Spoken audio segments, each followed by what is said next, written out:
नाज़रीन, हम उम्मीद करते हैं कि आप सब खैर व आफियत से होंगे। हमारी दुआ है कि अल्लाह पाक आप सबको खैर व आफियत से रखे।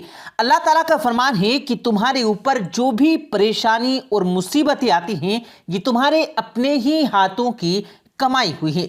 यानी इंसान जो अमाल करता है, उन्हीं अमाल की बदौलत इंसान के घर के अंदर ये हालात हुआ करते हैं। इस हवाले से हम आपको हजरत अली करमल्लाहु वजहू का फरमान सुनाते हैं कि आप रज़ियल्लाहु ताला अन्हु ने औरतों की कौन सी आदत के बारे में फरमाया कि उनकी ये आदत घर को बर्बाद कर देती है।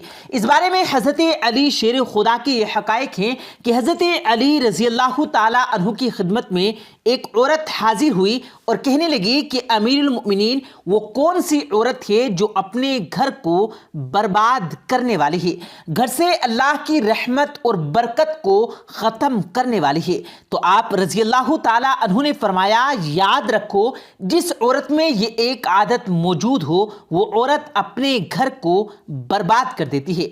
उस औरत ने जवाब से पूछा कि वो कौन सी आदत है, तो उसके जवाब में हज़रत अली रज़ियल्लाहु ताला अन्हु का क्या जवाब था। प्यारे दोस्तों, ये जवाब बड़ा ही गौर तलब है। हज़रत अली करमल्लाहु वजहू ने फरमाया, याद रखो, जो औरत घर में खाना पकाती है और अल्लाह के नाम लिए बगैर ही खाने पकाने में बिजी रहती है और अपने दिलो दिमाग में हसद, कीना और नफरत रखती है, तो याद रखो, यही वो औरत है जो अपने ही हाथों से अपने ही घर को बर्बाद कर देती है। याद रखना, जब औरत खाना पकाती है तो उसके एहसासात का उस खाने पर असर होता है और यूं हसद, नफरत और बोझ के साथ जो खाना पकाया जाए तो उसके असरात उस पर भी होंगे जो उस खाने को खाएगा, और यूं उस घर का सुकून और अमन भी ख़त्म हो जाएगा और अल्लाह की रहमत और बरकत उस घर से दूर जाने लगेगी।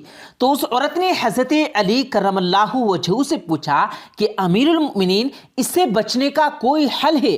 तो आप रज़ियल्लाहु ताला अन्हु ने फरमाया कि जब भी खाना पकाने के लिए बैठो तो अल्लाह का नाम लेकर खाना पकाया करो, क्योंकि जिस खाने पर अल्लाह का नाम लिया जाता है तो उस घर से वो एहसासात और असरात दूर हो जाते हैं जिनसे उस घर पर परेशानियां आनी होती हैं। नाज़रीन, आपने हज़रत अली करमल्लाहु वजहू की ये बात जान ली कि हसद, कीना और बोझ किस कदर बुरी चीज़ें हैं, और याद रखें कि बुरी चीज़ के असरात भी बुरे ही हुआ करते हैं।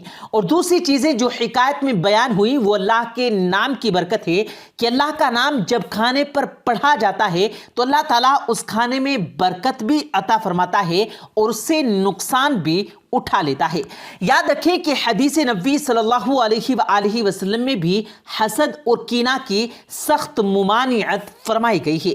जैसा कि एक रिवायत में है कि हज़रत अनस बिन मालिक रज़ियल्लाहु ताला अन्हु का बयान है कि रसूल करीम सल्लल्लाहु अलैहि वसल्लम ने फरमाया, एक दूसरे से बुग़्ज़ न रखो और न हसद करो और ना ही ग़ीबत करो, और अल्लाह ताला के बंदे और भाई भाई बनकर रहो। और किसी मुसलमान के लिए जायज़ नहीं कि वो अपने भाई से 3 दिन से ज़्यादा जुदा रहे, यानी कता ताल्लुक़ करे। एक और रिवायत में है कि नबी करीम सल्लल्लाहु अलैहि वसल्लम ने फरमाया कि लोग हमेशा भलाई से रहेंगे जब तक वो हसद से बचते रहेंगे।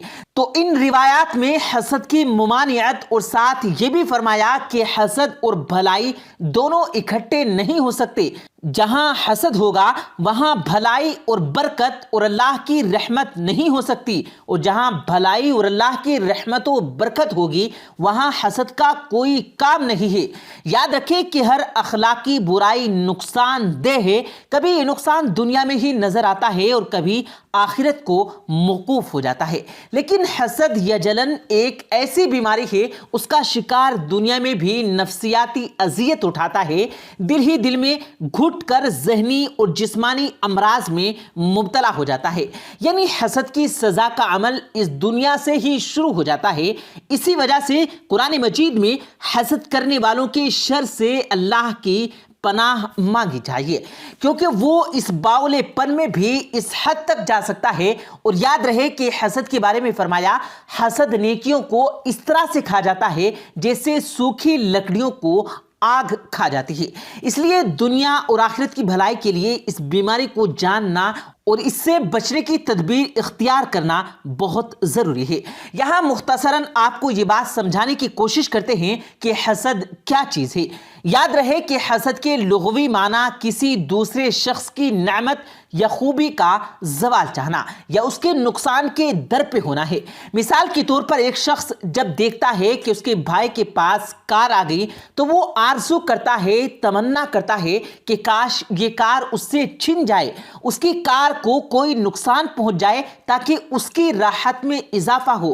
حسد کی نشانیاں ہیں کہ کسی کی ترقی سے دل میں گھٹن محسوس ہونا، اس کے نقصانات کی تمنا کرنا یا نقصان ہو جانے پر خوش ہونا۔ ناظرین، یہاں آپ کو یہ بھی بتاتے چلیں کہ حسد کا ٹیسٹ کیسے کیا جا سکتا ہے، یعنی کیسے پتا چلے کہ آپ حسد کی بیماری میں مبتلا ہیں۔ تو اگر آپ چاہتے ہیں کہ آپ اپنا ٹیسٹ کر کے یہ معلوم کریں کہ کہیں آپ بھی تو حسد جیسی بیماری میں مبتلا نہیں ہیں، تو اس کا ٹیسٹ یہ ہے کہ اگر آپ کو دوسروں کی تکلیف پر خوشی اور ان کی کامیابی پر دکھ ہوتا ہے اور اس کے ساتھ ہی آپ اس کے نقصانات ہونے اور اس کے نعمت کے چھن جانے پر خوش ہوتے ہیں، تو سمجھ لیں کہ آپ حسد میں مبتلا ہیں۔ آپ کو یہاں پر یہ بھی بتاتے چلیں کہ حسد اور رشک میں فرق کیا ہے۔ حسد کرنا ناجائز ہے جبکہ رشک کرنا جائز ہے۔ حسد کا مفہوم کسی کی نعمت کا زوال چاہنا یا اس کے چھیننے کی خواہش کرنا ہے، جبکہ رشک میں کسی شخص کی خوبی متاثر ہونا اور اس جیسے بننے کی کوشش کرنا ہے۔ چنانچہ حسد ایک منفی اور مثبت جذبہ ہے۔ ناظرین، ہم امید کرتے ہیں کہ آپ کو اس گفتگو سے فائدہ ہوا ہوگا۔ خواتین میں یعنی عورتوں میں یہ بیماری اکثر اوقات زیادہ ہوتی ہے، اس لیے چاہیے کہ اس ویڈیو کو اپنی عورتوں کے ساتھ لازمی شیئر کیجیے گا، چونکہ مرد بھی اس عیب سے پاک نہیں، اس لیے مرد حضرات اور عورتیں دونوں کے لیے ضروری ہے کہ آپ نے آپ کو حسد اور بغض جیسے گناہ سے دور رکھیں تاکہ گھر سے نفرت دور ہو سکے اور گھر میں اللہ کی رحمت اور برکت آئے۔ یاد رہے، جہاں حسد ہوگا وہاں نفرتیں ہوں گی، اور جب تک حسد ختم نہیں ہوگا تو آپس کی محبت کا تو سوال ہی پیدا نہیں ہوتا۔ اس لیے پیار، محبت اور صلہ رحمی کو پروان چڑھائیں، نہ کہ حسد، کینہ اور بغض کو۔ اللہ سے دعا ہے کہ اللہ تعالی ہمیں دین کی سمجھ نصیب فرمائے اور اس کے مطابق زندگی بسر کرنے کی توفیق عطا فرمائے۔ آمین ثم آمین۔ پیارے دوستو، ہم امید کرتے ہیں کہ آپ کو آج کی ہماری یہ قیمتی ویڈیو ضرور پسند آئی ہوگی۔ ویڈیو پسند آنے کی صورت میں ویڈیو کو دل سے لائک کیجیے گا اور اپنے دوستوں کے ساتھ بھی اس ویڈیو کو ثواب کی نیت سے ضرور شیئر کیجیے گا، اور مزید اسی طرح کی ویڈیوز دیکھنے کے لیے ہمارے اس یوٹیوب چینل کو سبسکرائب کرنا بھی مت بھولیے گا۔ مجھے دیجیے گا اجازت، ملتے ہیں پھر ایک نئی ویڈیو کے ساتھ، تب تک کے لیے اللہ حافظ۔